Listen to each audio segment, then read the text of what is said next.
Can everybody hear me? I can hear you. Yes.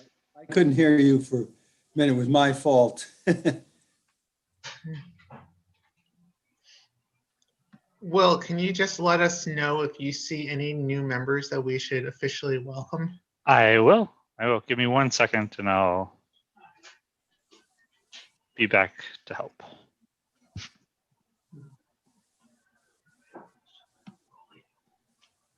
Oh.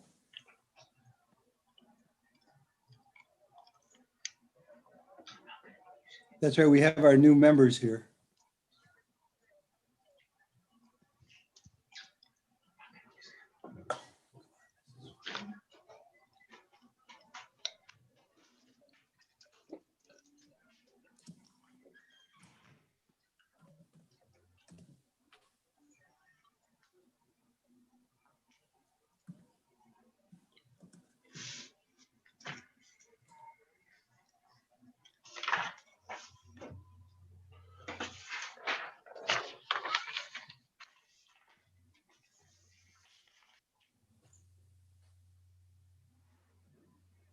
All right.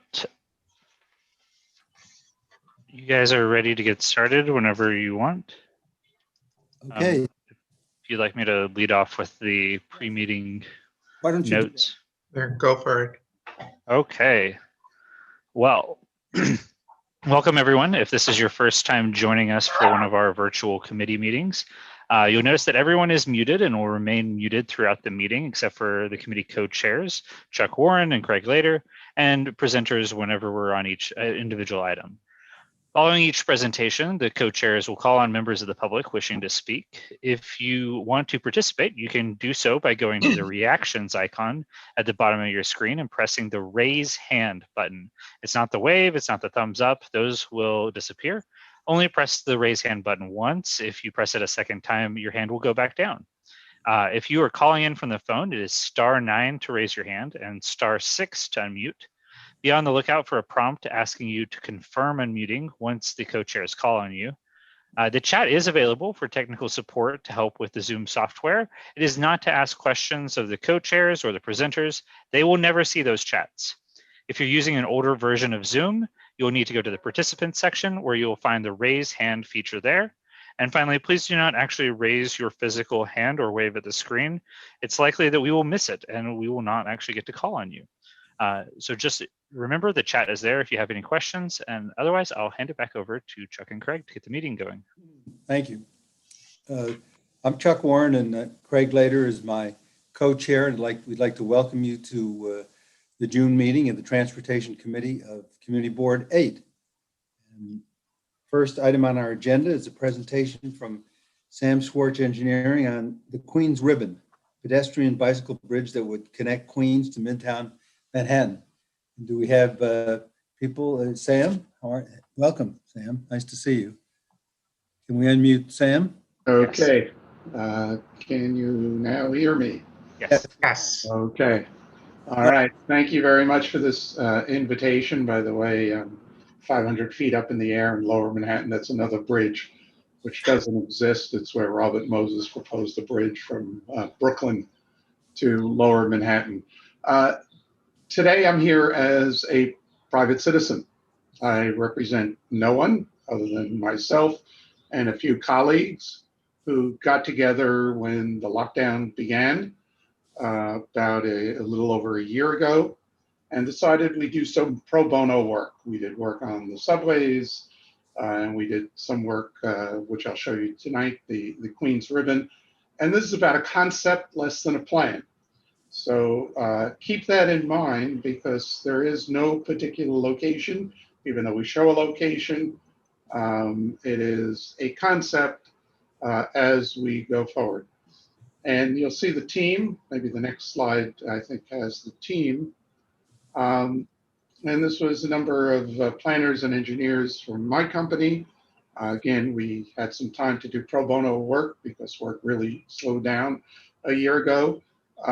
T.Y. Lin, which is the premier bridge engineering firm in the world. They've built hundreds, if not thousands, of bridges. And the NYU School of Engineering, all partners as we worked for about 3 months together, developing the plan or the concept you're about to see. Next. And so these are just some stats. Even before the pandemic, we saw big increases in biking in New York City. And, weekend cycling, weekday cycling, all up. These are pre-pandemic. 3.8 million people entered the CBD daily. It's actually was over 4 million in 2018, 2019.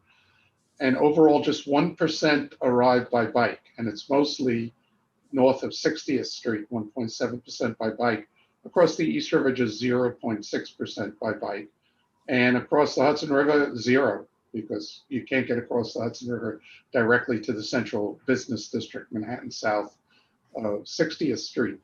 And the East River crossings are nearing capacity, and the city had a target of 10% total trips in the city by bicycle, and calculations that were done with Gerard Sofian, who was DOT's bike coordinator and deputy commissioner for planning, found that at 3 to 5% with the current crossings, and even increasing the Queensborough Bridge and Brooklyn Bridge, maybe we can get up to 4 to 5% on it. And keep in mind, we have not built a bridge to the central business district since 1909. Next. And this just shows you there's been an increase back during the pandemic, and that has continued. You could see the stats on the left. It continues with City Bike having ridership records now, and you could see subway trips, unfortunately, are down, but they're going up. Next. I got jealous. I started working on this years ago, and I saw all around the world they were building bicycle and pedestrian bridges, or just pedestrian bridges. This is and I'll just show you a few of them to whet your appetites. The Millennium Bridge in London. And by the way, just about all of these were built since the year 2000. Across the Thames, over 1,000 feet, a width of 13 feet, built in 2000 at a cost of 27 million. Next. I love the Passerelle Simone de Beauvoir Bridge in Paris across the Seine. It's also about 1,000 feet long. It's 39 feet wide, and it was built in 2006 at 26 million. Next. I just love this one too. In Singapore, the Helix Bridge, built in 2010, 20 feet wide, 918 feet, built at about $50 million. Next. And the longest pedestrian bridge, pedestrian bridge, is not around here. That was built specifically for pedestrians and bikes. It's across the Missouri River in between Omaha and Council Bluffs. 3,000 feet long, width of 20 feet, built for $22 million in 2008. Next. So for years, I've been kicking around ideas that we need more bicycle pedestrian bridges. And you could see currently we have none across the Hudson River on your left. So I was always looking at perhaps 3 different locations. And on the right, to augment the East River bridges, looking at a location from Brooklyn, maybe stopping off at Governor's Island to Lower Manhattan, maybe something from Greenpoint to Midtown, and the Queens Ribbon, which we're about to discuss next. And these were the locations that I just discussed. Next. And the group that got together a little over a year ago felt that we should focus on one location, just because everybody was doing it pro bono and we didn't have the time, the resources to do much more than that, but everybody volunteered their time, looking at connecting Queens and perhaps new developments on Roosevelt Island to Midtown Manhattan and Long Island City, which was booming, and the Cornell Technion campus, again, to Midtown Manhattan. Next. and the Queensborough Bridge, when the CBD was having 4 million people, the Queensborough Bridge was often overloaded. The city will be adding the south roadway to this, so it should be relieved, but even that is just about 8 or 9 feet. So you're still going to have congestion. If we ever try to get to 5%, and if we get to 10%, it's just not going to work. Next. The proposed bridge. We think 20 feet probably is adequate, 10 feet for pedestrians, and 5 for bikes in each direction. If you compare that on the right with what we have at the Queensborough Bridge at 8 feet, the Williamsburg Bridge, which is the most generous, at 18 feet, the Manhattan Bridge is 16, and the Brooklyn Bridge is 12. A lane will be added on the Brooklyn Bridge by taking a lane away from cars in a few months. Next.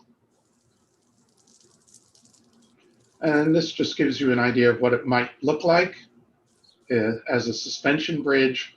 And T.Y. Lin, which has, as I said, built many bridges, decided to, since this is a very thin bridge, we call it a ribbon, to use a technological design that's used for hanging pipes across chasms and others. And the deck becomes part of this whole structure. And they believe they can save a lot, do it faster and save a lot of cost in doing something like that. Next. And this is just another view of it. Next. And this is a view from Queens towards Manhattan. Next. Now, where do you touch down in Manhattan? Well, we don't know. You know, again, this is a concept. Obviously, the community should be very involved. What we're hoping is somebody will pick this up and study it, so far the state and city have not. But one possible location is integrating it with the Greenway being built along the east side of the FDR Drive. So that's one possibility. Next. And this just shows you how you might do it. And those of you in Board 8 who've been around for a while, remember we did build an outboard roadway for the FDR Drive, a temporary roadway while the FDR Drive was under construction about 20 years ago. Some of those piles are still there. So we may be able to use it instead of for cars, for bikes and for pedestrians. Next. Another possibility is the entrance ramp to the FDR Drive northbound at 48th Street is a terrible entrance ramp, and it doesn't help the FDR at all.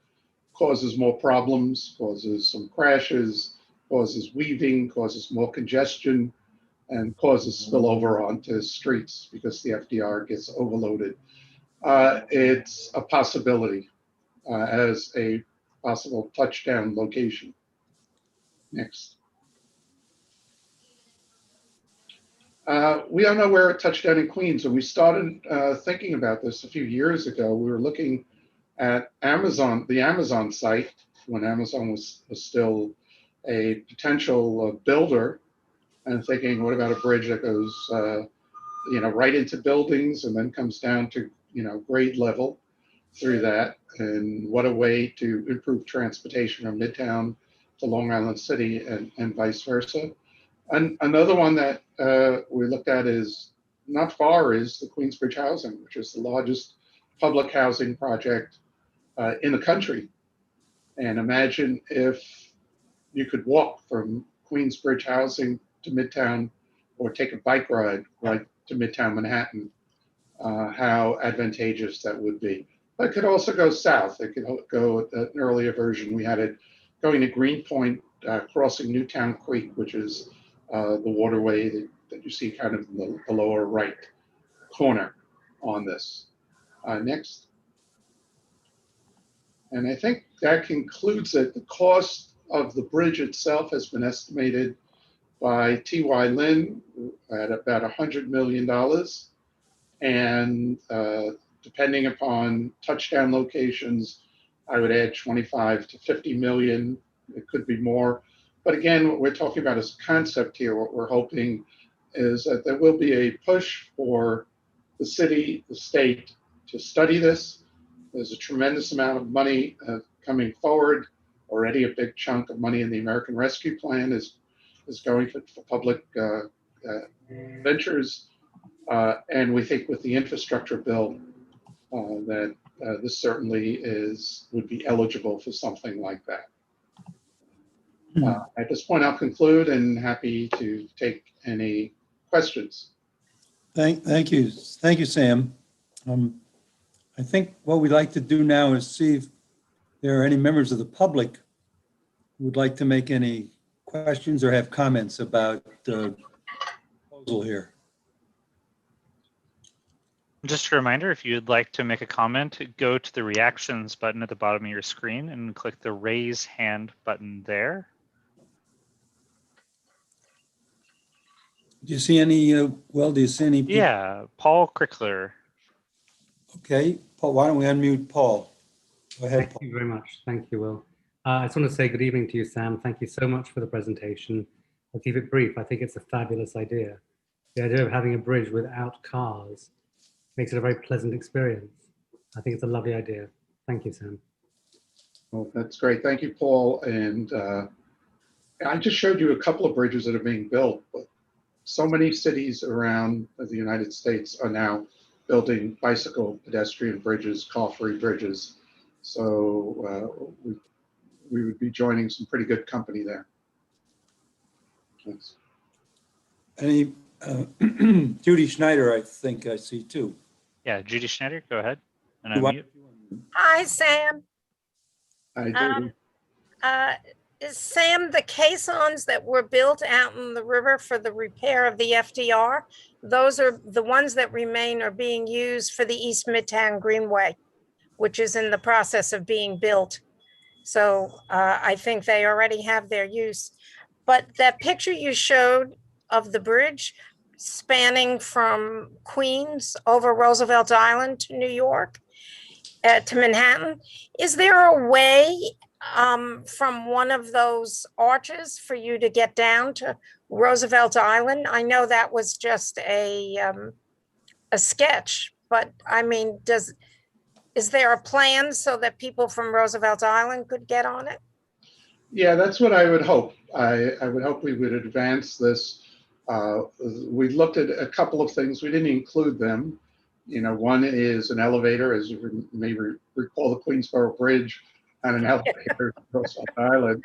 But we also looked at, you know, maybe a shorter span that goes directly to Roosevelt Island that connects with this, or maybe a ramp, much like we showed, you know, with the Greenway, or reaching out to Queensbridge houses, or, you know, incorporating one of the Cornell Technion, a new building somehow. You know, we're looking for something creative. We think if a team really looks at this, if the state or city commissions a planning study and engages with the community, something incredibly creative can come out of this.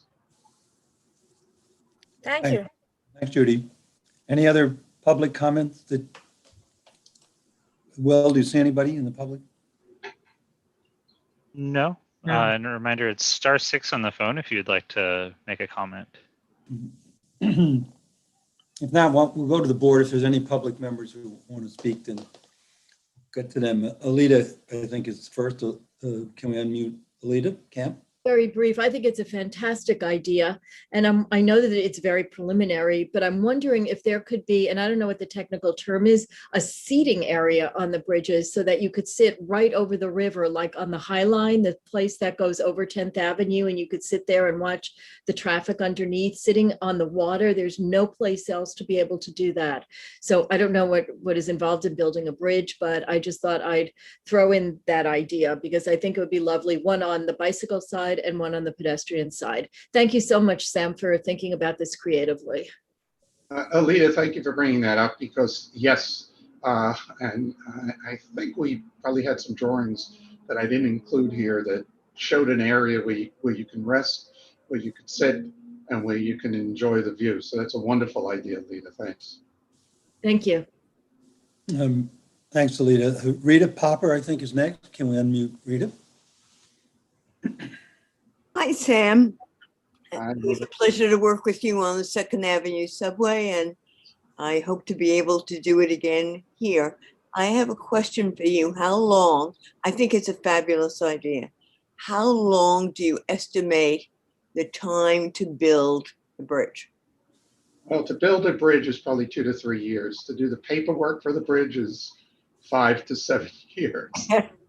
Environmental studies, getting the feds. Hopefully we have a friendly administration that can move it along and doesn't block it. So we're talking about construction the second half of this decade at the earliest. Thank you. I mean, I wish it was faster. So do I, yeah. Thank you, Rita. Marco Tamayo, I believe, is next. Can we unmute Marco? Thank you, Chuck. Sam, I think your concept is great, no doubt. However, when you present yourself these beautiful projects in other countries, that kills your idea as the part of the design only. But the concept is great. 1, 2.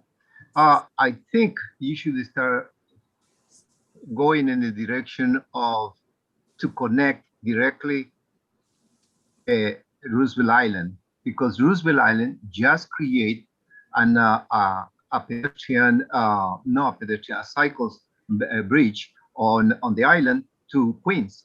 So if the bicycles landing on Roosevelt Island, then they take the new elliptical that they are working right now, and in the process, then you connect immediately Queens.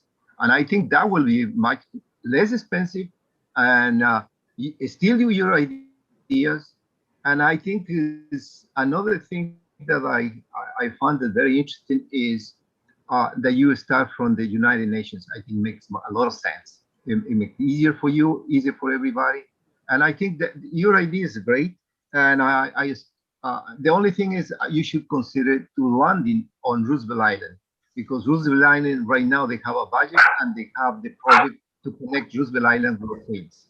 And I think, again, I strongly recommend you review the design, because you yourself kill your idea with the other beautiful projects. And thank you so much. Okay, let me deal with the second part. I think that's a very creative, possibility is to use an existing or a new bridge to Roosevelt Island and then take off from there. Those are the kinds of things that we want to explore. I'm not sure the first part. I know by inserting myself in the process, I may preclude myself from working on it, but that's okay. If that's. I'm sorry for that. Thank you. But your ideas is great, and I applaud that. Yeah. Okay. Thank you. Thank you, Marco. Sorry, my dog joining in. One of the problems. Doesn't like the idea, I guess. Jordan Roque, I think, is next. Jordan, can we unmute Jordan? Sam, thank you so very much. A lot of fun. Does a bridge like this need to support emergency vehicles, ambulances, fire engines, whatever I can think of? Yeah, we would build it not for daily loading of vehicles, but absolutely you would, something happens, mid-span, you want to get an emergency vehicle up there.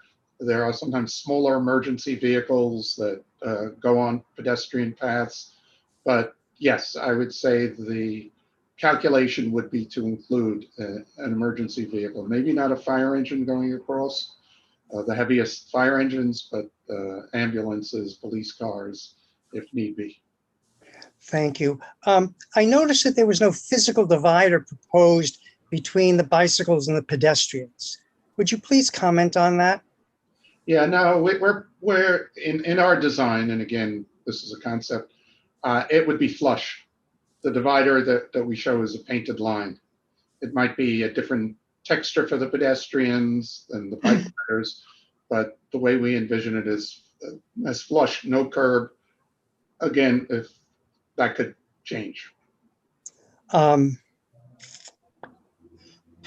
As I recall, the Alexander Hamilton Bridge was widened by cantilevering lanes on the side of the existing bridge.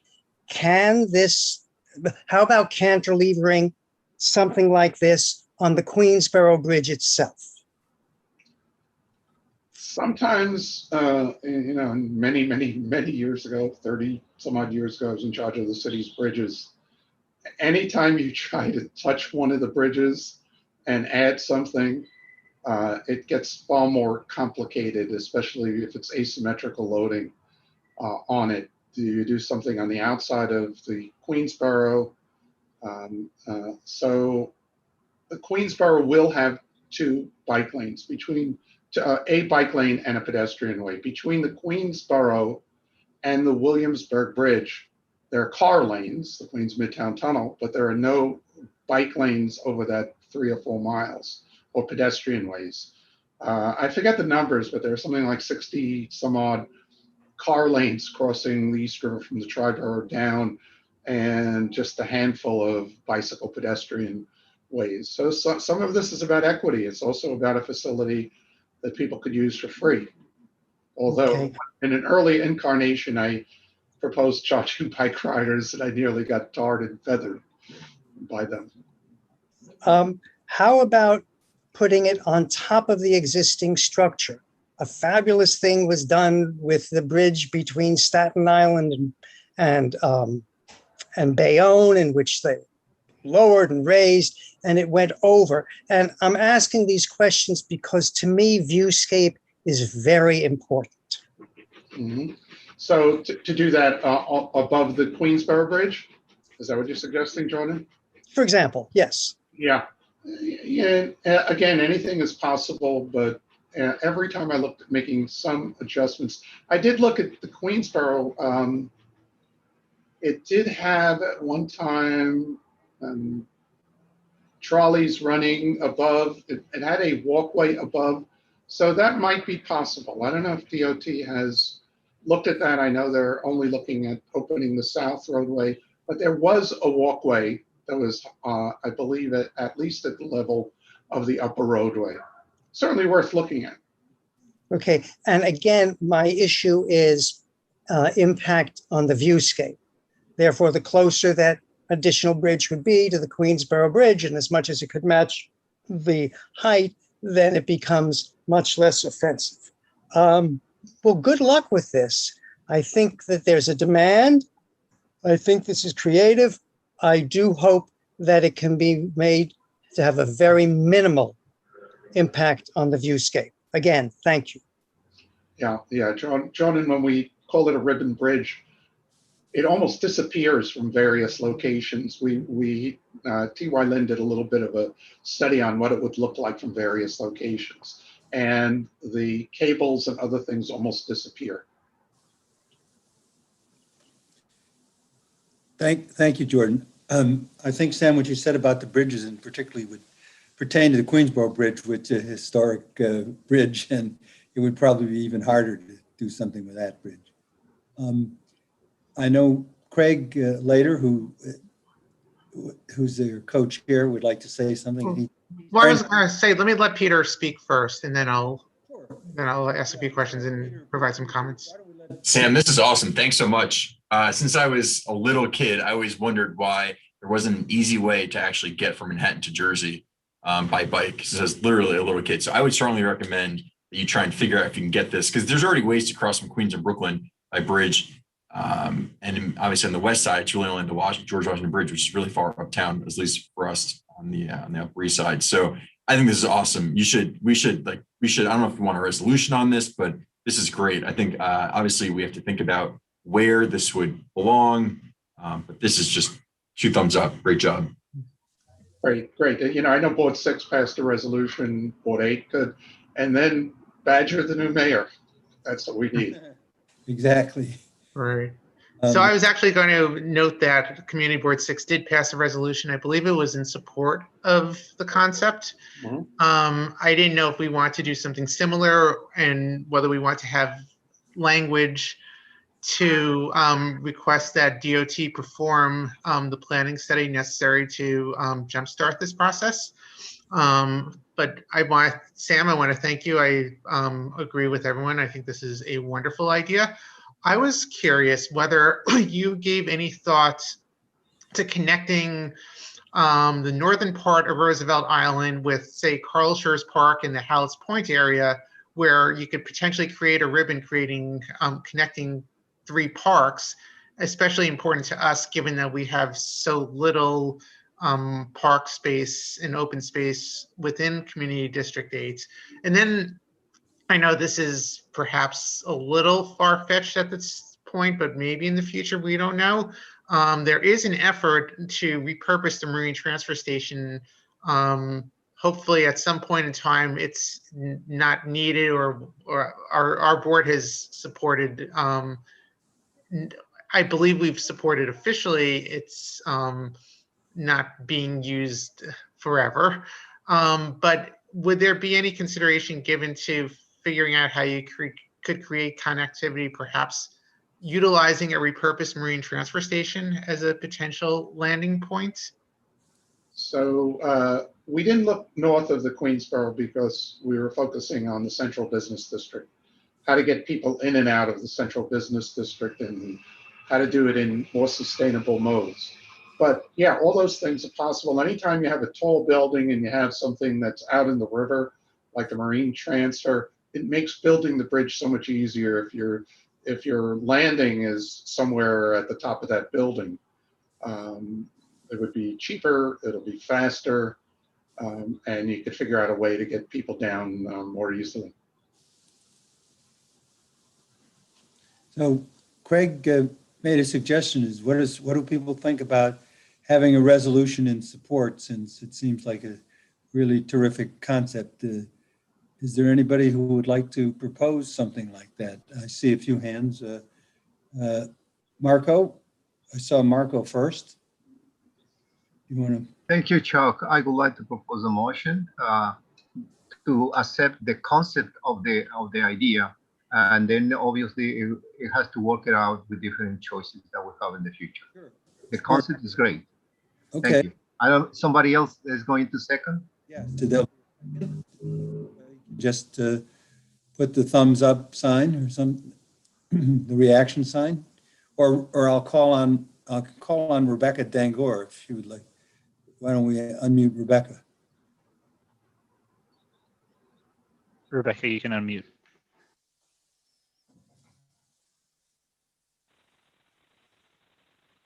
Hi, sorry, I ran from my computer, but I'll just second the motion. I think it was already seconded. Okay, thanks. Thank you, Rebecca. Can I actually offer one potential suggestion for additional language? Could we add something that just speaks to our interest in making sure there is a physical connection from Roosevelt Island to the ribbon? That be studied and such? Sure. I think I do not have a problem with any amendments, because at this stage it's just only a concept. Right. And any ideas is welcome. I agree with that, Marco. I think that's a good thought. Okay, and Rebecca does too. So we'll do that, and we're going to have DOT study also, like you suggested, I think, Craig. Any further discussion about this resolution? You see anybody? Rita wanted to comment. Can you read Oh, it? question. Okay, all in favor? Okay. May I just go through the roll at this point? Just make sure I have everyone. There's myself, Chuck, Barry, Kaz, Jordan, Lowell, Rebecca Dangor, Alita, Felice, Lori, Marco, Rita, Michelle. Is there anyone that I missed? If you missed you, raise your hand. Right. Peter? Peter's here. Yeah, Peter Borak is here, and Jordan. We got All right, I thank you. I was missing Peter even though he spoke. Okay, all right, so why don't we say this, is there anyone, if there's anyone who wants to vote against, abstain, or why don't they raise their hand? If not, we'll assume that all others are in favor. See anything here? Any hands raised? Nope, looks unanimous. Looks unanimous. Sam, we thank you very much for. Yes, thank you. Always a pleasure to have you at the committee, and thanks for your great work, pro bono work at that. Thank you very much. My pleasure. And someday hope to see all of you again in person. Yes, we're looking forward to that ourselves. Thanks. Take care. Okay. The next item on our agenda is something that we've had a lot of complaints about, and that we hope that we were hoping that DOT, we talked to them about trying to come up with something, and they were working on something. And so this is about the neighborhood loading zone program presentation. And I assume we have the DOT folks here to make that presentation. Well, Hi, Chuck. Hi, Craig. Hi, committee members. This is Colleen Chattergoon from City Department of Transportation. Tonight, we'll be giving a presentation to the committee on our neighborhood loading zone. And with me are my colleagues, Matthew Russa and Tiffany Ann Taylor. Matthew is going to give the presentation. So thank you so much for hosting us this evening. okay, Matt, take it away, Matthew. We can unmute him. Great.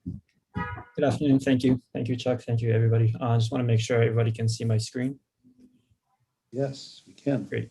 All right. Thank you very much again. My name is Matthew Rosa. I am a freight planner at New York City Department of Transportation, the project manager for the Neighborhood Loading Zone program.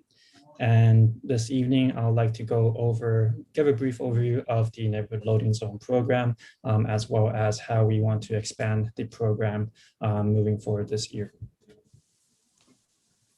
So first of all, the Neighborhood Loading Zone program is part of our larger freight management program called Delivering New York, which we've recently announced a few weeks ago.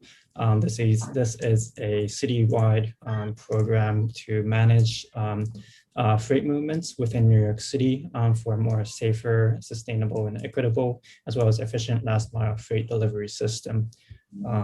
Sorry, I think I should turn my video. System. And within the freight management program, there is different types of ways to manage the freight, neighborhood loading zone being the one, additionally to street improvement projects, as well as truck route management and other truck safety programs as well. So in the recent years, we've seen a large increase in commercial delivery vehicles, as well as for hire vehicles and other types of commercial traffic into residential streets, particularly narrow residential streets all around the city. These vehicles tend to cause double park in these large narrow residential streets, or on the bike lanes as well, parking on bike lanes while conducting their deliveries. The neighborhood loading zone intends to create a safe space by the curb where these types of vehicles would get the opportunity to load and unload their goods as well as passengers without causing any unwanted parking behavior on the streets.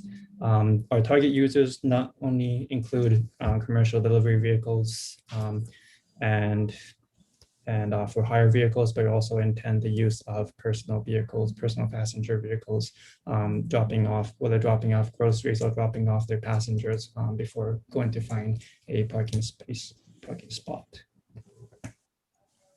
So currently we have 111 neighborhood loading zones within the city.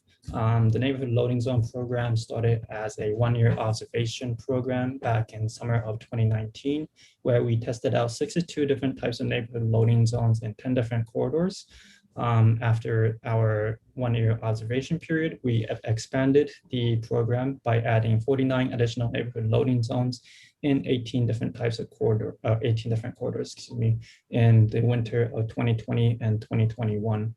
Currently, we have 30 neighborhood loading zones in Manhattan, which are located in Chelsea and the Upper West Side. So moving on, and this year is phase 3 of our expansion. We are looking to expand the program into additional community districts, including Community Board 8 within Manhattan, as well as other parts of the city in all 5 boroughs.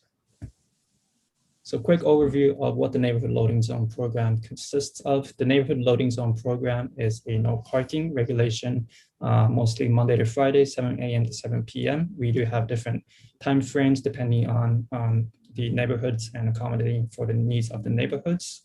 Additionally to the no parking regulation, we've also have our pedestrian level information signage, where in the front we have our neighborhood loading zone logo, and the back is a quick brief overview of the program and the intended use of the zone, as well as an email address that directly comes to me and the freight team, where the community members can provide any feedback to the existing neighborhood loading zones, use of the loading zones. The neighborhood loading zones typically are around 40 feet in length, which is about 2 passenger vehicles in length. This is to accommodate relatively larger residential delivery vehicles such as UPS and FedEx trucks. We've found out throughout our study, we've found that the wider or the longer these loading zones are, it has been more used more by larger residential delivery vehicles. Depending on the adjacent curb use, such as curb cuts and fire hydrants, we're able to shorten the length of the neighborhood loading zones themselves, since the open space adjacent to the loading zones will be able to accommodate the larger vehicles to easily access the loading zones. The loading zones are mostly placed in front of large residential buildings, mid-block, within the block, or on the corner of the blocks where we've seen use, or where we anticipate use by not only residential deliveries, but also commercial deliveries to corner commercial retail stores, if they have any on the block. So again, throughout the year, 1-year observation period, we've conducted a series of studies to look at the use of the neighborhood loading zones. We found that within our study blocks, we've seen anywhere from 10% to 70% decrease in double parking, especially by larger commercial delivery vehicles. We've seen utilization was higher in blocks that were relatively narrower, where a vehicle, if the vehicle is double parked, it will be either impossible or very hard for a vehicle, another vehicle to pass through on the block. And we've not only seen uses by delivery vehicles, we've also seen other uses, such as on the top, we see a rental truck where I'm assuming there's somebody moving into a residential building. On the bottom, we have seen use by personal vehicles as well, dropping off goods and groceries and other types of stuff. So after our 1-year observation period, we've came up with a basic criteria for our expansion of the program. We are focusing our expansion in narrow residential streets. For example, if it's a one-way street, we'd like to look at streets that are less than 35 feet in width. Also looking at streets that have bike lanes as well as bus routes to see improvements in the bus speeds, as well as creating safer environments for other vulnerable road users such as cyclists and pedestrians. The placement of the neighborhood loading zones, we're focusing on, again, in front of large residential buildings, preferably over 15 units. We're also looking at the corner of the streets, ends of the blocks, where we see corner commercial retailers. We've also seen commercial delivery vehicles delivering to these retailers as well. Throughout the years, we've tested several different types of, we've conducted several different types of outreach to community boards as well as other community organizations. In our phase 3, this year's expansion, we're looking to standardize our outreach outreach procedure by utilizing our projects and initiatives tool. It's a website where DOT hosts varieties of projects where we ask directly from the members of the community to provide any feedback on the project. So for the neighborhood loading zones, we've developed a series of maps where the community members will be able to directly suggest a neighborhood loading zone within their district by utilizing our interactive map, going in the map and dropping a pin where they would like to see a neighborhood loading zone. We started using this type of outreach this year. So far, we have Manhattan's Community District 3. We've seen over 80 suggestions from the community, and we'd like to continue this process with Community Board 8 as well. So really, how the process will work, we will look for community suggestions for about a month, utilizing our portal. After the month, DOT will assess the suggestions and create a final list of locations where we would like to expand the neighborhood loading zones. After we finalize our locations, we will send it over to the community board for a final comments and any other additional suggestions from the community board before installing the neighborhood loading zones. Additional outreach includes what happens here flyers. These are flyers that we can create to post on the streets before the neighborhood loading zones are going in to let the community know that there is going to be the NLZs. Additionally, we have our pond cards where we have in the past created, listed the neighborhood loading zones within the neighborhood, as well as a quick overview of the program and what our intended uses are for the neighborhood loading zones. So that is really a quick overview of the neighborhood loading zones program. I'm looking forward to work with the community board and creating safer streets in Manhattan. Thank you very much. Thank you, Matthew. Can you send the presentation to Will so we can post it up on our community board website and get some more comments through that? Absolutely. Are there any members of the public that would like to comment on this before we get to the board? Will, do you see anybody? I don't see. No, I'll just remind that if you would like to comment on the presentation, go to the reactions button at the bottom of your screen and click the raise hand button, or if you're calling in from the phone, it's *6. Okay. Why don't we go? Sorry, it's *9 to raise your hand. Why don't we go to Rita Popper? And can we unmute Rita? Go ahead, Rita. I think loading zones are good. They actually exist now, only they're not planned. It's the vendors who have made certain places loading zones. My question is, how do you take care of the time FedEx stays in a zone before they have to move on, because there are other unloaders waiting.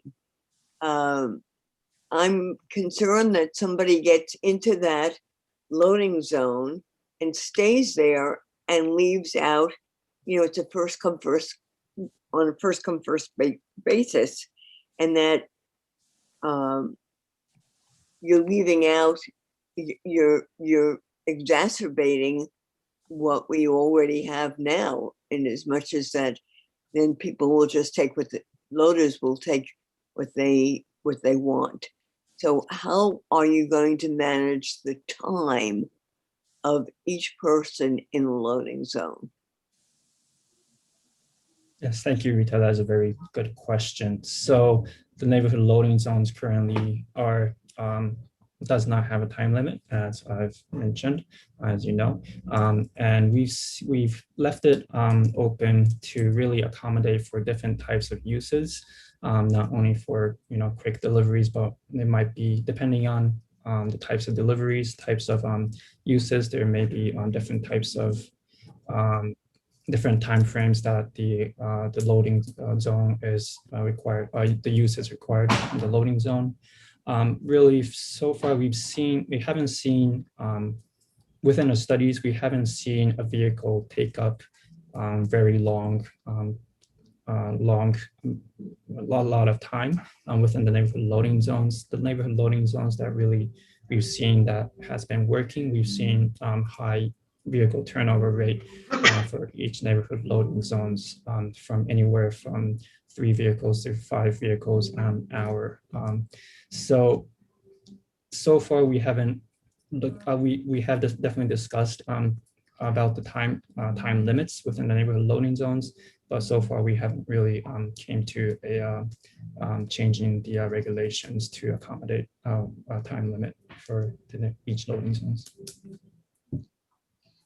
The reason I ask is because I've seen huge trucks, unloading Amazon, but unloading it for hours, because that becomes a central distribution hub, and it's for several blocks. And the people who are making the deliveries have bicycles that have trailers on them. And so that they have fresh direct. It does the same thing. They get it into a spot and they stay there for hours. So that's why I'm asking if these loading zones are going to do a great job for us, or are they going to only exacerbate a problem that we already have? Thank you. Thank you. And sorry, Tiffany, if you wanted to add something, but neighborhood loading zones will accommodate certain types of deliveries, but we're also working within the freight mobility unit. We're also working to create different types of solutions depending on the delivery characteristics of the deliveries as well, other characteristics. Yes. Hi, good evening, everyone. Yes, Rita, that's an excellent question, and Matthew covered most of it. I think the thing that I would add is we continue to take community feedback. One of the things that the project initiative tool that Matthew pointed out is going to be the most helpful for us, is this gives us an even more of an opportunity to get direct feedback as we implement these citywide. So for example, in the first phase, we actually played with the lengths of the different zones. We had an idea of what lengths would be the most useful, obviously in each neighborhood with different characteristics. And through community feedback, of course, in addition to our observation and analysis, we learned that, hey, it makes sense to standardize the length, and that length should be about 40 feet. So I think for sure, as we continue to implement these, if we're getting more feedback, directly from the community board or through Colleen or other folks at the Manhattan Borough Commissioner's Office, that we should consider in particular neighborhoods a time limit for some of these zones in different parts of the cities, we're absolutely open to investigating that. Thank you, Tiffany. Sure. Okay. Costs? Yeah, I've got a few questions. The hours you stayed are 7 a.m. to 7 p.m. Most buildings or most big buildings allow one move in, move out per day, and they only allow it from 9 to 4. So why are you reserving 7 to 7 when most of the moving into buildings are 9 to 4? Would you consider a separate loading zone for the Amazon, the Fresh Direct, and the big, they just stay there all day? Is it worth setting up a different loading zone specifically for them, so they wouldn't take up the loading zone for someone else? Now, you said if I'm a personal mover on a side street, I have to park all the way at one end of the street, cart all my stuff or get the movers to take all my personal belongings halfway up the block or 3/4 up the block to the apartment that I'm moving into. So is there a different rationale of one loading zone? And you're still going to get double park. I mean, I've seen, you know, a lot of the UPS, USPS, and they double park for 1 minute, drop off one parcel and go. So we know that there's no enforcement within the DOT. What enforcement will there be for this? Thanks. Yeah, thank you, Cos. So we came up with the 7 a.m. to 7 p.m. timeframe to really accommodate for different types of uses, not only by movers, but also by, you know, other delivery vehicles as well as personal vehicles. We, for example, in other parts of Manhattan, we have shortened the timeframe to 8 a.m. to 6 p.m. to accommodate for other neighborhood uses. Really, we wanted to accommodate the widest range possible of use, but at the same time, really preserving the overnight parking for personal vehicles within the neighborhood to really not take up the parking the whole day. In terms of enforcements, we've been closely working with the NYPD. Once we have finalized the list of neighborhood loading zones, we do send it over to each precincts to have them familiarize the locations of the neighborhood loading zones for adequate enforcement. In terms of Amazon Fresh and Fresh Direct, that's also a very good question. Again, as Tiffany mentioned before, I think we can look at it individually if there are cases for these types of loading zone, these types of delivery vehicles. I think the neighborhood loading zone will really, it's more accommodated for, it's not a one-size-fits-all solution, but it really tries to accommodate different types of uses. And we can definitely tweak some of the loading zones, or we can also definitely look at different different solutions as well. Hey, next is Jordan Woke. Jordan had a, can we unmute Jordan, had a comment? Matthew, thank you very, very much. Does this relate to the problem, for example, on Lexington Avenue, where you get double parked cars on both trucks on both sides of the street? So in effect, we have only one travel lane.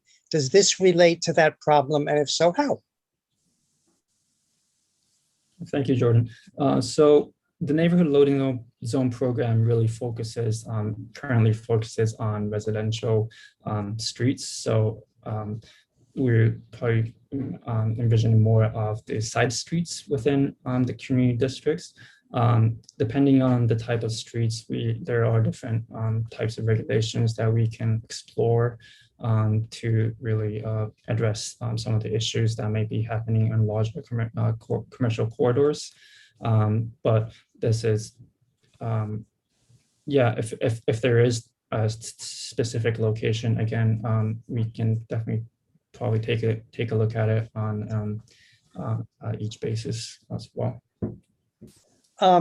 Let's see. Several of the companies not only have trucks, but then they empty out their trucks and either they extend their zone or they sometimes move into the next travel lane. Maybe Amazon is one of them, or Fresh Direct. Again, I know I'm repeating myself. Does this plan try to address those problems? Yeah, Matthew, if I can take that a little bit. Thank you, Jordan, for the question. As you know, this is a big challenge for us agency-wise, definitely for our unit in particular, because it's also compounded by the fact that some of these larger companies that you're mentioning have vehicles of different sizes. So the answer to your question is kind of yes and no. So as Matthew pointed out, this program in particular is really focused more on the smaller, more narrower residential streets, which in theory would see like more of the smaller regular box trucks or like a UPS van or, you know, a federal mail van, what have you. And in theory is not really going to address the larger tractor trailers or larger trucks that you may see. Because again, we're really designing the loading zones to be approximately, give or take, about 40 feet in length, which is about the size of a regular UPS van. So the way that we're trying to combat it, because there's different types of vehicles, is again through other tools in our toolkit and in partnership with our parking unit. Like, are there better ways to manage commercial metered parking? Are there better ways to designate a typical commercial loading zone, which would typically say truck loading zone elsewhere? Are there other ways that we can incentivize folks in addition to speaking to the companies directly and also speaking to PD to ramp up enforcement? So it's more of a mixed answer to your question, because again, just using Amazon as an example, these companies tend to have vehicles of different sizes, even though the challenge they're presenting is the same, but the way that we need to attack it is going to be different. Well, I look forward to learning over the next while what it is that you're thinking about for those particular problems. And just to be clear, what you call a 35-foot street, I call a 35 roadway, because most side streets are 60 feet, just to make sure we're talking about the same thing. Well, it depends on where we're talking. So I would say something that is not a main arterial, not a main commercial street. That's probably the easiest way for us to be speaking the same language. Okay, well, I look forward to seeing some of it in our neighborhood. Sounds very hopeful. Again, thank you so much. You know, one of the things, I mean, as Jordan was alluding to, one of the issues that we've had in this community board is that is on the avenues too, with a lot of the trucks that park there and deliver to multiple buildings. Even if, like on 3rd Avenue, there are a lot of residential buildings, and there are always a lot of truck, Fresh Direct, Amazon, you name it. So that's something that needs to be put in the mix at some point. Okay, why don't you go ahead, Craig? Yeah, I just want to second and third everyone who commented about the e-commerce giants and the need to have probably a separate program along the avenues and in locations where you have that type of activity, because I think there are two separate issues at hand here. And yes, they're both related, but I think our neighborhood deals with both in different ways and feels the impacts of both. And not to be repetitive, but we certainly, I think that's going to be a focus of our committee over the next few years, is trying to figure out how we can best deal with a lot of the larger trucks and the larger unloading issues, especially those from, let's say, Amazon and Fresh Direct as examples, but there are others as well. Beyond that, I just wanted to really thank you for this presentation, and I'm thrilled that this is going to be expanded into our district. We actually had a presentation from one of your colleagues a few years ago when it was in its initial pilot phase, because I wanted people to be aware that this program existed so we could look forward to hopefully seeing it here. So it's great that we're going to be moving forward with it. In particular, I've been advocating for loading zones specifically targeting e-commerce and passenger drop-offs and pickups from taxis and TNCs like Uber, Lyft, and Via. So I am very enthusiastic about this, to the point where I think these should be on every block. But that being said, I think until then, I'm a little concerned about the idea that there are no time limits for the neighborhood loading zones. So I'm a little curious, what is the definition of loading for the purposes of this program? Like beyond the traditional idea of loading and unloading, like a UPS truck doing a quick drop off, or furniture being delivered or something like that, or movers.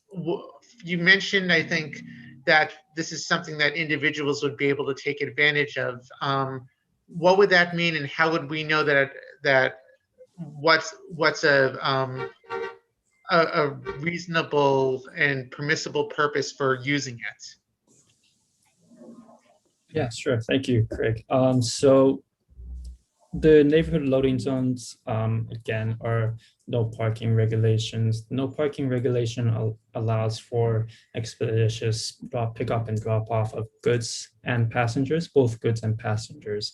And it's not only limited to commercial vehicles such as truck loading zones. And again, it's not only limited to passengers such from taxis or such as taxi drop off zones. So the no parking regulation really accommodates for all types of uses, including passenger pickup drop off as well as goods pickup drop off from both commercial vehicles and personal vehicles. And we're definitely exploring some other opportunities or regulations that we may really fit the loading zones use. But for now, yeah, we have been proceeding with the no parking regulation. So that's really a quick I guess, overview or the intended use of the loading zones. So it's still essentially being developed and hashed out what would be included as loading. And I guess just building off of that, as a different example, so if, let's say, an individual needs to leave the vehicle to perform a delivery or to pick something up from a building, if it's a no parking zone, technically, I think you're not allowed to leave a vehicle. But if you want to utilize the zone and then walk, say, to a mid-block to do it, how would you be able to communicate that you're there for a legitimate purpose? Yeah, I think that's where it gets tricky for us, unfortunately, because right now DOT doesn't do enforcement. So I was trying to find the specific language to read to, because I do believe our traffic rules say something like, you have to be demonstrating expeditious loading within like a 20 or 30-minute time period, but we can find the specific language and reference it. But according to the signage, we leave it up to the traffic enforcement agent to determine if they can see if someone is actively loading or not.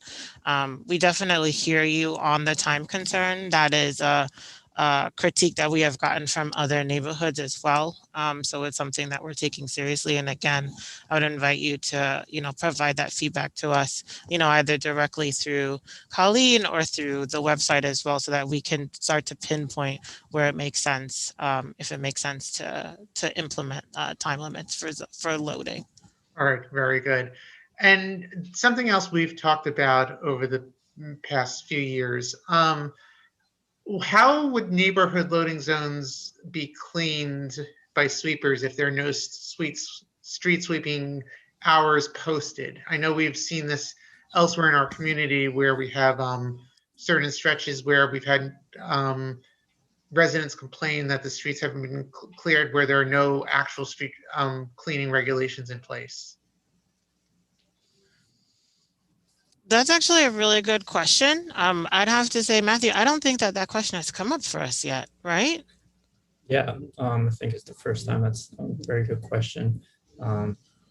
So can you give us an opportunity to look into that and understand what that looks like? The only thing that I could throw out offhand is if there is in any of the neighborhood street cleaning that's happening at night, that's probably where it is going to be happening, because the zones typically end, at 6 or 7 p.m. So they revert back to traditional parking in the evening and on weekends in most places. But let's do a little due diligence on our part to better understand what that looks like, because that's the first time we've gotten that question, to be honest with you. Great, we'd really appreciate that. And then finally, and I don't even know if DOT has a role in this, and this I think stems more from, goes into the issues with the larger deliveries, but is there any discussion about that you're aware of, whether it's within DOT or outside of DOT, regarding the stipulated fine program? At least from my perspective, I feel like that just encourages the bad behavior, because you're telling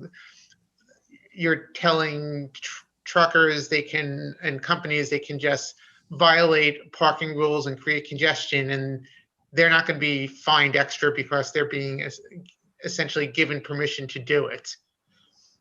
Well, go ahead. I'm sorry. And just as we're thinking about the longer term issue of how to address double parking and truck loading and such, I just want to know if that's something that's being looked at and reconsidered as a policy of the city to even allow such a program to exist. Sure. So I can give a little bit of background. I'm not an expert in it, but we can probably forward along some more information for you. So the stipulated fine program doesn't completely absolve companies of paying any fines. It definitely allows for a reduced fine. I'm not sure of what the specifics are. I do believe that there was a hearing about the program, I want to say 2019, if not last year. And there was public testimony given as well, because I do believe some information was updated about it.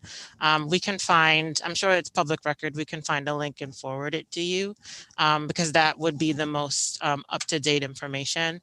The challenge related to, I apologize, there's still security in my building. The challenge related to stipulated fine program, I think it might appear as though larger companies are getting off the hook. But if I think the challenge is if we were to allow, what's the word I'm looking for? I guess adjudication of each individual ticket, that has other consequences in terms of processing, city resources, city staffing, et cetera, et cetera. But what we can do, one, we'll follow up on what is, how do we answer the street cleaning question related to NLZs? And two, we can provide you with the information on the last hearing that was had about the stipulated fine program. That I know we have for sure. All right, I appreciate that. Again, thank you so much for coming here and taking your part of your evening to present to us.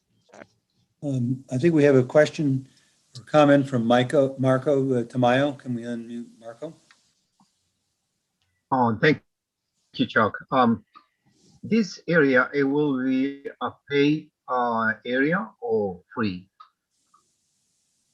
The neighborhood loading zones will be all free, and it's currently only replacing. Oh, sorry, go ahead. I think it should be paid, because this is a business, they make money, and if you make free, it doesn't have no sense. Because remember, the city make money with double parking, even that there is a reduction of the fine, but they make money.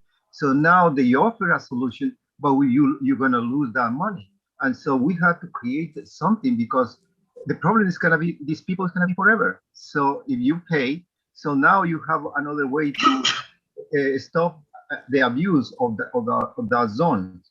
One, and two, largest company, what they're gonna do is they're not going to deliver anymore with the big trucks. They're gonna have a very big flood of vans, which basically it will increase more traffic in our community. It means your good intentions are great, but at the same time, these large companies, they usually figure out something to make it easier for them. So that made me concerned about the program. Is have good direction, but the largest company is gonna say no anymore. Let's go use the same size of the truck. It was delivery, and rather to send one truck, they're gonna send 2 or 3 vans. They're gonna use these places. I'm free. So I think you have to start thinking in that direction too. And we have empty stores. They can you can regulate that they can come, put the package and distribute from that area, rather to create these kind of zones. That is my opinion about that. Yeah. Thank you. Thank you, Marco. I guess, Craig, the issue right now is, do we want to give any direction to DOT when they're looking at the program. I know that Matthew indicated that there's going to be a month comment period for locations, but I guess the question is, do we want to give any direction as a committee and a board as to some of the things we would like to be looked at? There's some things that they've discussed, but I don't know whether we want to formalize that at all. I think Michelle has a comment. Oh, Michelle, hi, Michelle. Why don't we unmute? Yes, hi. Can you hear me? Yes. Yeah, the only problem with doing anything about that tonight would be that it hasn't been posted. And once you think you might be getting involved in specific locations, then I think this has to be posted as a request for locations. So I don't think you can make any decision about that tonight. Michelle, that's not. It has to be posted as a separate. No, that's not what I was suggesting. I was not suggesting anything about locations. That's the process. The process. What were you? I was suggesting general guidance, like we had a discussion. I don't know if you were, I don't know if you were here for some of that discussion, but we had discussions about issues about whether, they should be separate loading zones for certain kinds of trucks and stuff like that. And there were a bunch of issues that were raised. And I was just talking about the program in general. The locations are going to be there. People, there's a month for people to suggest locations. They're going to come back to us with locations, and we'll have a different issue. But we obviously posted this item, the neighborhood loading zone program presentation, and my only question was whether we wanted to give guidance to DOT as to some areas that we think ought to be looked at, or things in general for the program. Well, so yeah.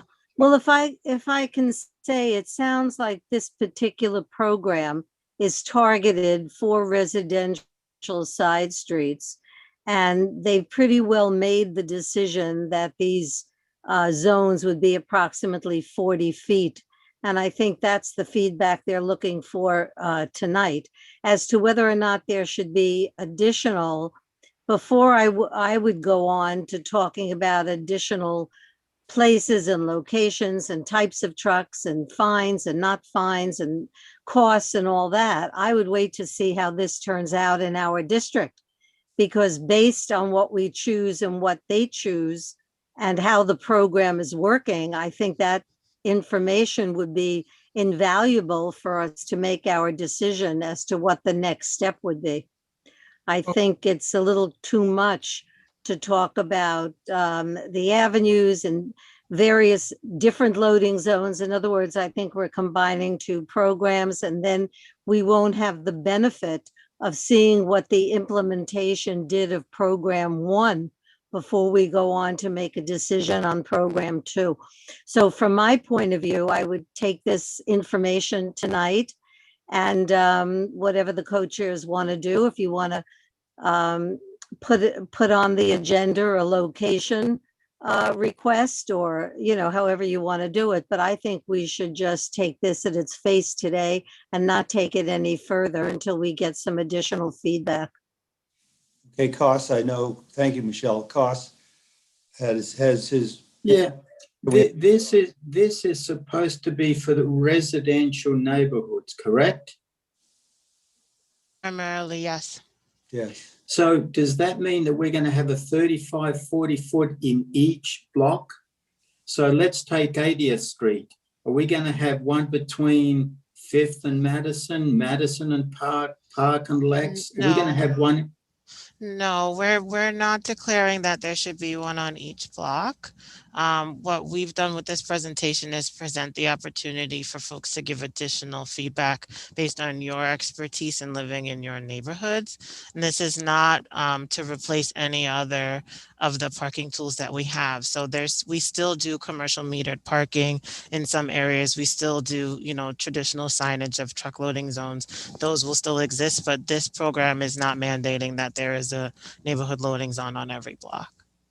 So if I'm moving in 80th Street between 1st and 2nd, I'm going to double park there to offload all my furniture. Is that a question? Yeah. I'm not really sure of the question. If you're suggesting that at that particular location, No. you would like I'm to, I'm trying just to picking- understand your question so I can respond appropriately. Okay, I'm picking one location. I'm moving somewhere between 1st and 2nd on 80th Street. I'm just picking a street. I am moving to an apartment halfway between 1st Avenue and 2nd Avenue. The moving van goes down 80th, double parks, stays there for 3, 4, 5 hours, offloads the furniture, takes it up to the apartment. So he's double parked there for the duration. So is he going to get a ticket? Hey, Kaz, it's Colleen. I just want to explain to you when it comes to move-ins and move-outs at a particular building, usually what happens, and I know I'm an expert at this because I deal a lot with this. We get a lot of these calls in the Borough Commissioner's office. Usually what happens is that the movers will work with the building management of the company, and they would clear a few parking spaces in front of the building. They will post some signs saying that, you know, move-in is occurring at a certain date and the time, and to ask motorists not to park in that space instead of a double parking, because we know how double parking is, especially on a narrow street. So that's what usually happens. And I think what Tiffany and what Matthew is saying is that, you know, the purpose of this presentation is to solicit feedback from the community board about, you know, specific locations where you would like to see neighborhood loading zones installed. We are not coming here to say we're going to install loading zones in every block in Community Board 8 district, okay? Okay. All right, thank you. Thanks, Colleen. All right, so why don't we, I don't see a groundswell or any kind of a resolution here. So why don't we thank DOT. We'll make sure that everyone knows that this next month, we're going to be posting something on our website. It'll be on your website, and people can suggest locations. We'll make an announcement at our full board when we present our report. And we'll see what happens after the next month when you're ready to come back to us with some more specifics. So, but we thank you, appreciate your presentation. Can I just ask quickly, when is DOT seeking feedback by? Is there a deadline? Well, these are going to be installed on a rolling basis, but Matthew, you want to review again the review process? Sure. So the community feedback map is live today. We will be also posting it on our webpage as well as potentially having it on our social media. But we would like help on providing or spreading the word about the feedback map. We would like to close the map in about a month, so about 30 days. From there, we will internally review the locations and then provide the final list of locations to the community board for final suggestions and comments after that. Okay. Great, and I will make sure that Will gets the presentation tomorrow morning. Thank you, Colleen. And we thank everybody on this from DOT. Okay. We have the folks from Fairway here. I know they were going to come back and talk about where things stand. And I see Dan McCarthy. Welcome, Dan. I don't know if anyone else is here. Thank you. Yes, I have Lisa and Tom with us. Tom is, as you might recall, our Director of New York Operations. And Lisa, who has been working with Will and the folks in the community. And I'll let Tom, if we can give you an update as to where we are. I'll just preface Tom's comments by saying that, you know, unfortunately, from the time that we left you folks last time, the revised parking hour signs went up. Right. Loading and loading hour signs went up. And a burst and of efficiency from DOT, yes. yeah, which is extraordinarily problematic for us. Notwithstanding that, we have, I think, made some great strides at addressing the comments of the board members. And Tom, I'll let you speak to that.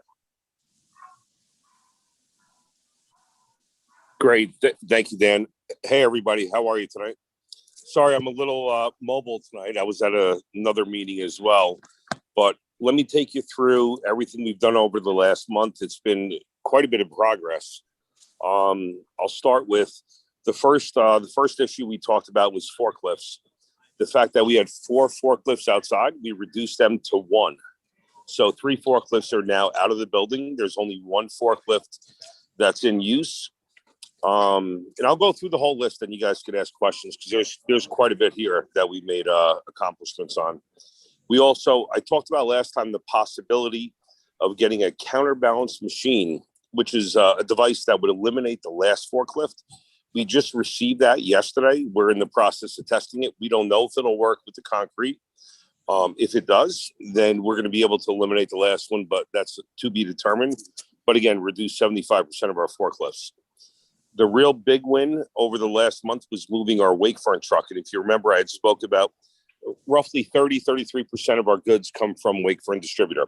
That truck was coming during the daytime. And by that coming during the daytime, it really created a bottleneck with all the other deliveries we received. We were able to divert that truck to a 5 p.m. to 9 p.m. window. We have no other deliveries coming during that window. So that product now comes in and within 1 hour, it's off the street and into our building. Shopping carts. We talked about the shopping carts last time, and there were two work streams. One was initially just get the shopping carts inside, which we accomplished. The second is installing that gatekeeper, which was really a device that'll prohibit the carts from ever entering the sidewalk. That is on order. We're still waiting on a date from the company. We think it's probably 2 to 3 weeks away, but that'll eliminate it from even getting out to the sidewalk. Never mind getting back in. It just won't get out there at all. Storage bales. We were able to get storage bales down to 2 pallet positions on the street from, it was upwards of 6 prior. And part of that was due to the Tomra bottle pickup, where before we only had 1 pickup per week. We were able to establish 3 pickups per week. That enables us to not have the bottles out on the street or those pallets that contain the bottles. And we're able to keep those now down in the basement because it's much less product with 3 pickups per week. Receiving, and those are really the folks that receive the product and bring it into the store. We have a full-time, we added some staff. We have 2 folks from 5 a.m. to 2:30 p.m., which is when 67% of our product does come in. And they're getting those deliveries inside, each delivery well under 1 hour as it stands now. And then there's just separate staff at night to deal with the Wakefront deliveries. Last but not least, while the product does arrive, and it does take some time when all product arrives to get it inside the building, we set it up where we go 2 pallet positions wide. There's no more than 3 deep. It's really quick. And I don't know if anybody's been by the store, but it should have been a noticeable difference.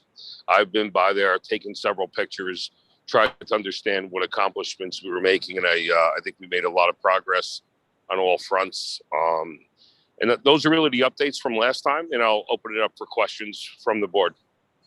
And I would just, as to shopping carts, Mr. Chairman, the gatekeeper system will be subject to permitting by the city.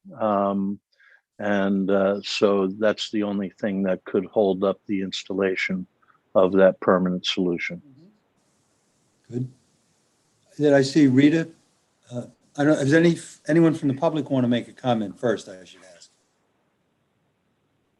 Again, a reminder to use the reactions button to find the raise hand button at the bottom of your screen, or *9 if you're on the phone.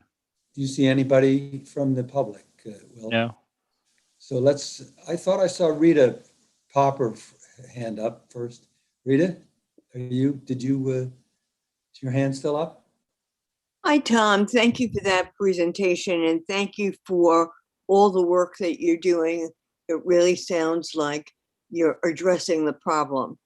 The last few Fridays, one around 3 o'clock, one around 5:30, what is in the street are wooden pallets stacked up and plastic trays that look like they were delivery for bread products, all bread products.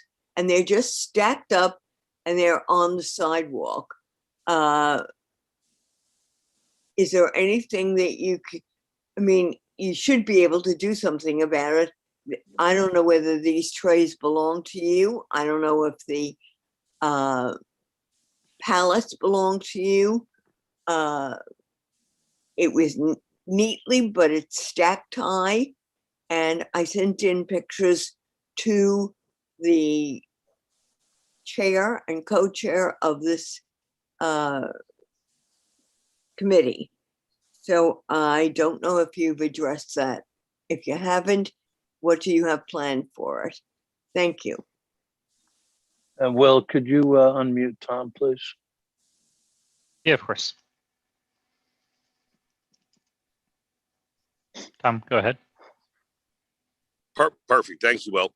Yeah, so those were the two pallet positions that I spoke about that we do have outside. That product comes in the morning. New product comes in, pallets go back out. We await pickup, which happens later in the day. So those are the two pallet positions that I was referring to that will be outside for some period of time. It won't be all day or all night, but there is a period of time where those two pallet positions will be out there, and they were reduced from 6 down to 2.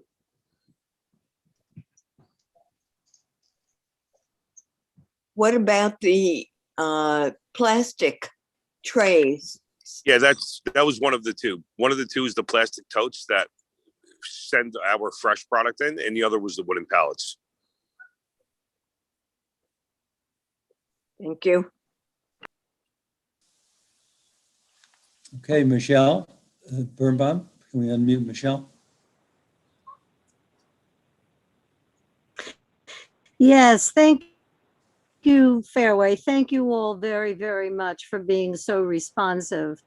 It really means a great deal to the neighborhood, the residents, the pedestrians, the adjoining businesses, the residents that live in the building in which you're actually located, and all passersby. So your effort to clean up is very, very much appreciated by everybody.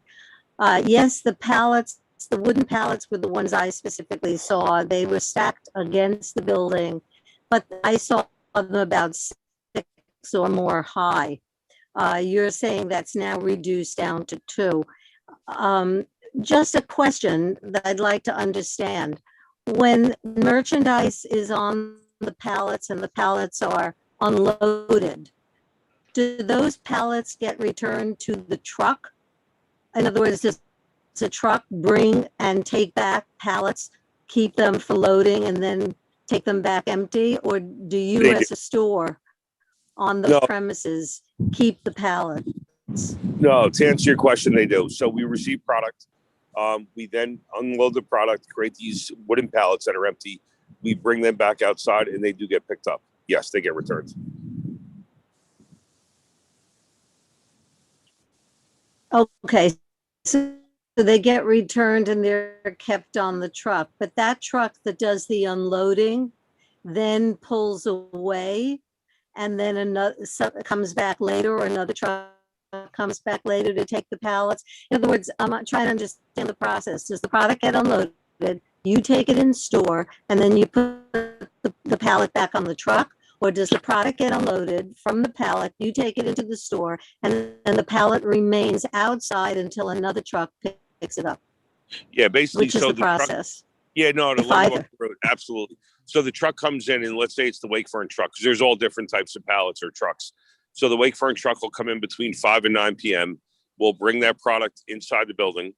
That product will get packed out from, let's say, 10 o'clock at night till, it could go on all day long. And we'll create empty pallets as that product is getting packed out. That product will then become staged sometime during the day. So when the truck comes with new product, once they unload, they take the pallets back with them.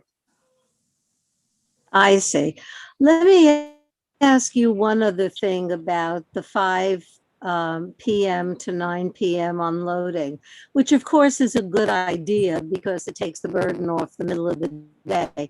But I would like to ask that your staff, including, truckers, handlers, anybody, be very mindful of noise loading and unloading, because you're in a residential building, you have surrounding residential buildings, and loading and unloading at night can be very, very noisy.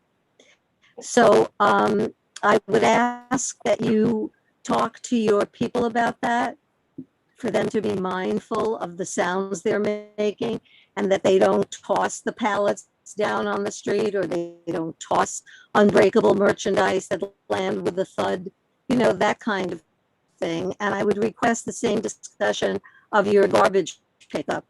It could be very noisy at night when a garbage truck comes and, they toss trash or toss cans around or whatever. Because even though you've got commercial on the first floors of most of the buildings, above the buildings are all residential, and that can be very disturbing at night. Have you paid any attention to that, or acknowledged that, or have any feedback on that noise?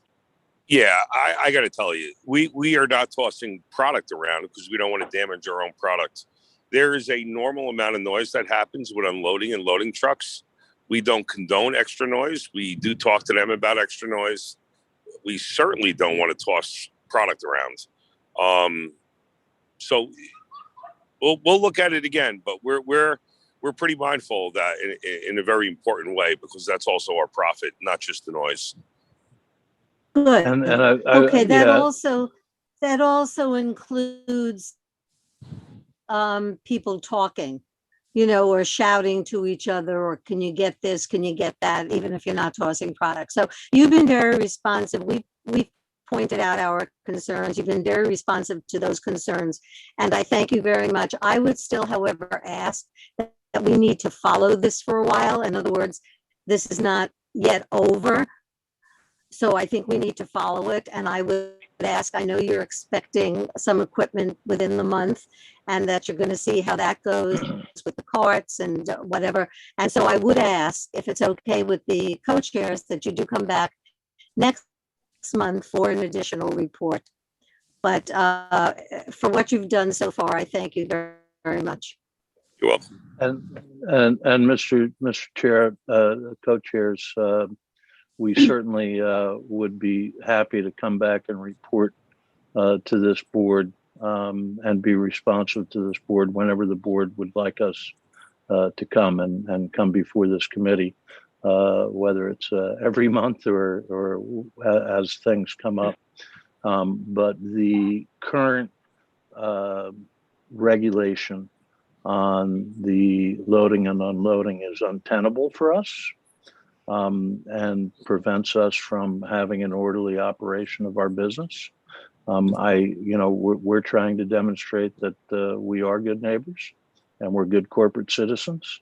And we don't want to be in a position where, obviously, we want to stay here and we want to be part of this community, but we can't operate a business without the ability to have the loading and unloading. So I would very respectfully request that the board consider rescinding the prior resolution and asking DOT to restore the previous hours that were established. Yeah, I just want to say, and Dan, I thank for your comments, and Tom, I think a lot of progress has been made. You have been very responsive. I've had occasion to be in the area. It looks much, much better than I saw it before. It's a completely different change. And Thank you. It's up to the committee, but I would think we could ask DOT to change it back. They said, they have the signs. If there's an issue, we could always have them reinstated. but I think you've shown a willingness to do it. And I for one, don't doubt that you would come back and be responsive if we asked you to come back and if we had questions, because I think Chuck, I agree with you entirely. I think I walk by every day. I now am back to commuting and pass by on a regular basis, and it's leaps and bounds better. It's a completely different world out there right in front of Fairway, and I'm very sympathetic, understanding how challenging deliveries are, and I see some of the activity taking place, especially in the morning as I'm walking to the subway. And I think we have to expect that it's never going to be a completely clear space just because of the constrained environment in which you're working in. But I think you've definitely, at least to me, shown responsiveness and progress to the point where I think it would be appropriate for us to be able to ask that this be restored as well. I don't think you need to come back every month. I understand that there's still a lot of work in progress taking place. I would suggest, Chuck, if you're okay with it, that maybe next month we ask for some written update, because I know we're going to have a long agenda next month.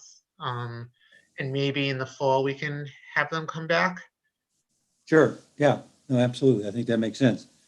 But I think we ought to ask DOT again to restore the signs that we had before. As when we talked about this, Colleen said that could be done. If we had to bring them back, we'll bring them back. We hope that doesn't become an issue, obviously. And I think a report, since we do have an agenda, we just had to add something. Now we've added a couple of things recently to the agenda for July. So I think July is going to be a very busy month, as we stated. So I think that would be the right way to do it. I agree. We appreciate it, and thank you for noticing. That means a lot. Thank you. Well, we appreciate the fact that you said you were going to do stuff, and you've done a lot of stuff. And not all members of our community are as responsive. Michelle, further comment?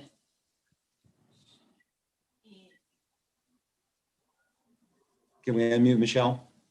Yes, thank you very much. I understand, what you're saying, but my feeling, and I would go along if you want to reinstate the signs if they are really encumbering a smooth flow of deliveries and all that. However, I really want to see some continued feedback. And because 1 month, it's very easy to get lax. And I'm not expecting nor asking Fairway to come 12 months a year. But I think at this initial stage, especially when there are two programs that are not yet in, one of them which needs a permit, I would like to see and follow the fact that they're in, they've been implemented, and that it's made a difference on the street. In addition to seeing the pallets reduced to 2, when I saw them, there were at least 6. It seemed to be piled very high. So I don't think that Fairway would be taking up that much room on an agenda for July. And if that took an extra 15 minutes, we started on this. We have cooperation. We're working nicely together. And if Fairway is willing to come back, and I'm requesting them to come back so that we can get a brief update, I would appreciate it if you could make brief room for them on the agenda. And I'm sure they wouldn't be adverse to actually being timed if you were that worried about a time constraint. But I think after the summer is really too late. I think we need to keep the momentum going. All right, a deal. Thank you. We'll put them on the agenda for next month, a short report. And Dan, I know wanted to say something, but thank you. We're going to ask DOT to put the signs back to the way they were. So I'm glad we have agreement on that.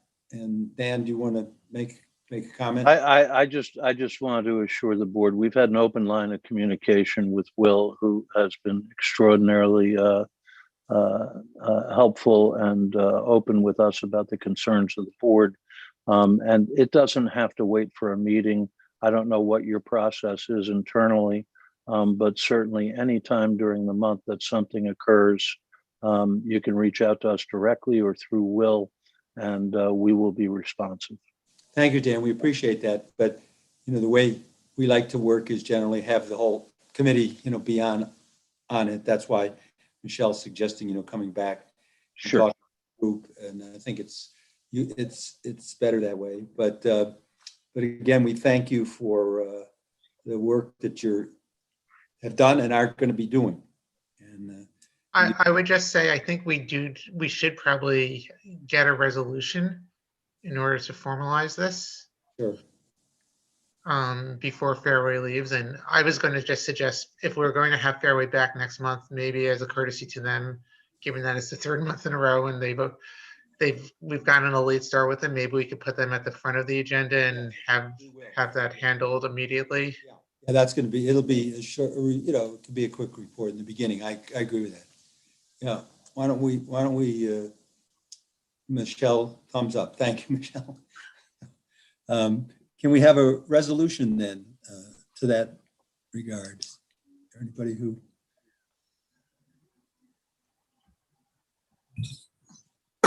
Michelle, making a resolution. Thank you.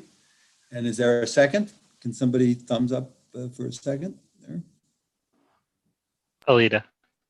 Alita seconds. Great. Thank you, Alita.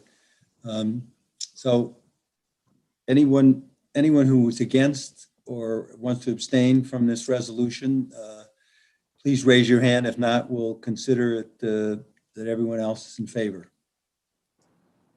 Do we see any hands? Well, Just waiting a second, but I'm not seeing any. good. And I don't see anyone who wasn't here for the first vote, but if anyone wasn't here earlier, please raise your hand so you can make sure you're on my vote tally. I'm just gonna check, Craig. I'll read the names really quickly. It's Chuck, Craig, Alita, Barry, Kaz, Felice, Lori, Boris, Lowell, Michelle, Peter Borak, Rebecca Dangor, Rita Popper. Did I miss anyone from there? I I think you had a couple Marco people no longer drop off. on here? No, I think Marco left. Okay. Marco left. Okay. I thank the committee, and I thank the people from Fairway, and we'll see you briefly next month. Thank you all for your time, and thank you for your service to the community. Thank you. Thank you, everyone. Have a great night. Thank you. Okay. Item number 4, we have a revocable consent, one of those our favorites, from snow melt system under the sidewalk of 172 East 73rd Street. Do we have someone here to present that? Will, do we have somebody? If you're here to present that, just raise your hand, please.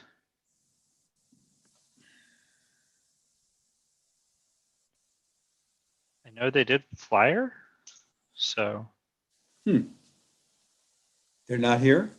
Surely they're here. So give me one second. I thought they rushed. Give me 1 second. They wanted this on the agenda.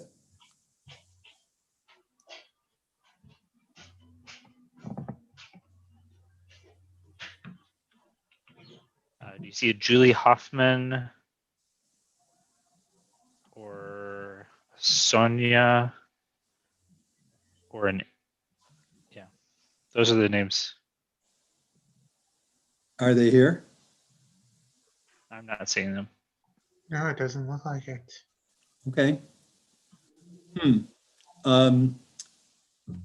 Will, wasn't there a comment period that was, we may have to, I mean, we're not going to take this up, I don't think, if they're not here. So when we may have to get them to extend the comment period, because we want to comment on this, certainly. Yeah. I already asked them to extend it because they usually give 30 days, but they're very, DOT, to their credit, is very accommodating to make sure that we get a full board vote in.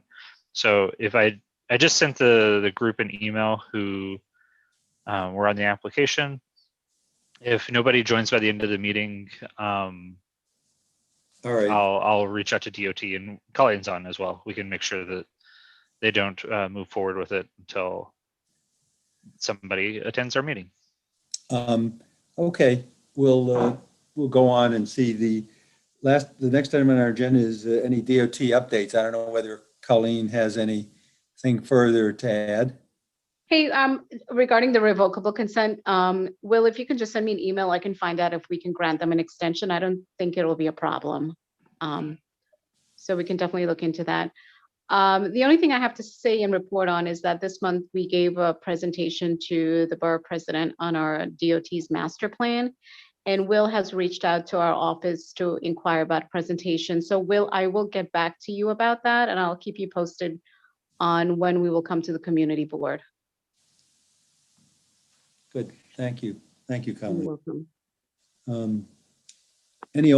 Do we have any old or new business while we're, good. Oh, I see Alita and then Kaz. Okay, Alita, sorry. Why don't we unmute Alita? Go ahead.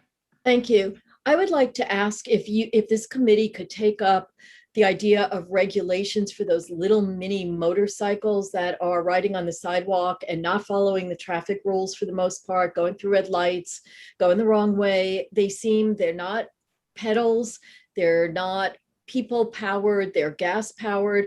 I asked a couple of cops about them. They said they are too small and don't fit within the parameters of regulation, but they seem to be pretty dangerous. So I'm just wondering if the committee could take it up at some point. I have photos. If you're interested, I could send them to you guys. Are those the Revel things? No, they're not. They're not scooters like that. They're actually little gas-powered motorcycles. They're tiny, but they go fast and they seem to have a lot of power. And there is a lot of them lately. They just all of a sudden sprung up. A lot of delivery guys seem to be using them and doing the same thing that they often do with the e-bikes, which is not follow the traffic laws. There's just a rise in motorcycle usage and all variants of motorcycles, and this is one of them. I think Lori had said at a previous meeting that they are motor bikes maybe, but they have no pedals that you operate. They're just like shrunken down motorcycles. Could you you said you had a photo. Yes, I have several. I'll send them to you. We'll certainly look into it because I'd like to see what can be done. Absolutely. Thank you. I was actually going to suggest next month. I know that we had spoken in the past about having a discussion regarding bike enforcement, and I think we're aiming to have that next month. So maybe that could be part of the discussion as well. Yeah. Thank you. We'll look into that. I'm wondering why they said they can't regulate that. That seems strange to me. But That's just what they don't have license plates at all. There's no register. Lori is frantically waving her hand. I can see they are not. They just have no registration. They look like they're treated like bicycles, but they're not. So maybe Lori disagrees. No, I just wanted to clarify. They're called mini bikes, or they were called mini bikes when I was, 10 years old, and that we used to ride them. I mean, my brother had one, and there was a second one, so the two of us used to ride them. But it's called a mini bike, and you're right, it's really, really small, and so they can't regulate them. They can't give them a license plate and make them a motorcycle or whatever. They can't. But you're right about everything else that you said. But it's just called a mini bike. But they have a motor in them. It has a motor. It has a motor, and it has a vroom vroom, a throttle, and it takes gasoline, and it's like all the same, but it's miniaturized. Okay. Yeah. All right. We'll get to the bottom of this. There's always something. Alita, is this what you're talking about? No, not at all. These are being pictures rented. up there. That is not. No, those look like scooters with wheels. These are not. These are like motorcycles that are shrunken down to a couple of feet high. The whole thing. That's exactly right. It's like a mini motorcycle. Yes. It's exactly what it is. It has nothing to do with a bicycle or a scooter. Right. And that's what makes them kind of scary, is that they are gas powered with a throttle, and yet they don't seem to be regulated or regulable, whatever the word is, in any way. And that's, it's not good for the public because, as I mentioned, there just seemed to be an enormous increase in them. And in the boroughs, I know it's not our jurisdiction, but it makes me worry about Manhattan. In the boroughs, they are on the sidewalks all the time. There are just many more of them. And here I've seen them on the sidewalks. I've seen them going uptown on Lexington, going through red lights, turning against a red light, as well as going straight. And they're scary, for sure. Okay, well, if you'll send a picture, I will. we'll get on top of that. I will. Thank you. Yeah. I Um, fell off of one when I was a kid. Yeah. Yeah, they're not, I don't support them. Costs had a comment. Can we unmute Costs? Yeah, at the last meeting, I think we wrote a letter to DOT about enforcement of general area rather than specific locations. Did we ever get a response on that? I don't know. We'll check that. I haven't seen anything. Thanks. Okay. Oh, so actually that is my fault because it's been a busy month and I neglected to write the letter. So I apologize for that. So there's no response. Thanks, Craig. We'll write the letter. I will make sure it happens. And we get assurance from Colleen that it will happen? Well, I'm sure we'll get a response from DOT. Well, all this is going to change very soon anyway, next year, with the DOT taking over the open restaurants. Well, it's true. And that's going to be a big change. I agree, Cos. Yep. Okay, Michelle had a comment. Oh, Lori, did you have anything to say still? No. Or No, I'm sorry. No, you can put that down. I'm done. Lori was motorbiking it. Just want to make sure. Michelle, go ahead. Yeah, thanks. We can discuss this as you suggest, more at length next month because it'll be on the agenda. But I want to say that just in general, with regular sized bicycles, there are far more on the sidewalks than I ever remember. It's almost a matter of routine now that there are big bicycles on the sidewalk. Many of them are the delivery people. One of the reasons is that they can't get close to their restaurants and stay in the street because of the sheds. So when they're trying to get to their restaurant in the mid-block, they get onto the sidewalk at the corner and they ride to the restaurant on the sidewalk. And there's a tremendous increase on cycling on the sidewalk. So maybe if we could make that a specific point to address. And I don't know if part of that conversation, you would want some participants from the restaurants, those that have active bicycle deliveries. We may want to talk to them and hear from them. But there's a tremendous increase in bike riding on the sidewalks. Yeah, I think what you're saying is Thank you. because of those shells. Thank you, Michelle. Rita Popper had a comment. Can we unmute Rita?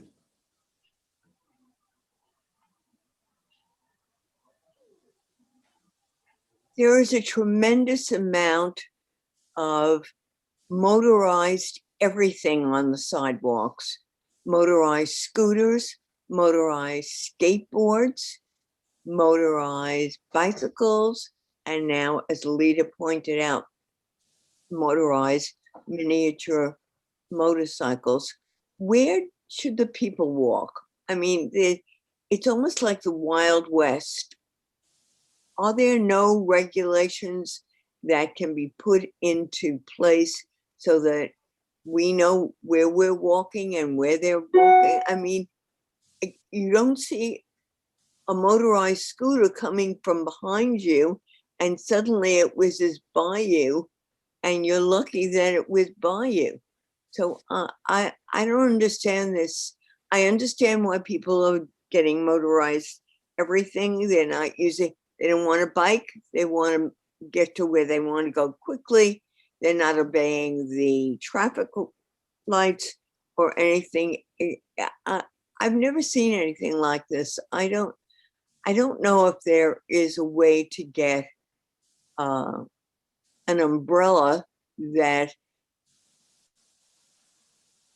talks to how these people are to participate with pedestrians. Yeah, well, you know what, I think as Craig said, we're going to have the traffic enforcement people to talk about these issues. And I think that, I mean, they're not supposed to be doing that. And so I think that something we need to talk to traffic enforcement about. And thank you. Have a good discussion, but I appreciate that, Rita. Rebecca Dangor has her hand. Seeing no other hands raised, I'd like to make a motion to adjourn. Before we do, can we just double check with Will that the revocable consent item is not proceeding because no one has appeared? If you are here representing 172 East 73rd Street revocable consent application, please raise your hand or chat me. I don't see anyone from the group who had received the invitation. Okay, going once, twice. Okay, thanks everyone. We are adjourned. See you at the next board meeting. Take care. Good night, everyone.